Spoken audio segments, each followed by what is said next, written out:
রিকশা থেকে হঠাৎ চিৎকার করে নামেন এক তরুণী। এরপর সামনে দৌড়াতে থাকেন এক তরুণ, আর তার পেছনে ওই তরুণী। যেন সিনেমার দৃশ্য।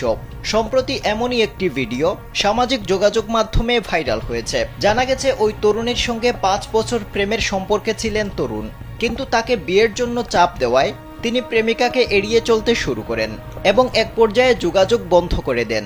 এরপর থেকে ওই তরুণী তার প্রেমিককে ঢাকার বিভিন্ন স্থানে খুঁজতে থাকেন। এক পর্যায়ে গেল সোমবার বঙ্গভবন এলাকায় তাকে দেখতে পান। এরপর চিৎকার করে রিকশা থেকে নেমে ওই তরুণের পিছু নেন তিনি। বিষয়টি পথচারীদেরও নজর কেড়েছে। তরুণীকে বলতে শোনা যায়, আমাদের 5 বছরের সম্পর্ক। এখন যে কোনো ব্র্যান্ডের পুরাতন এসি বদলে নতুন ওয়ালটন এসিতে উপভোগ করুন 25% ছাড়। সে আমাকে বিয়ে করার প্রতিশ্রুতি দিয়ে পালিয়ে যাচ্ছে। ভিডিও দেখে মিশ্র প্রতিক্রিয়া জানিয়েছেন নেটিজেনরা।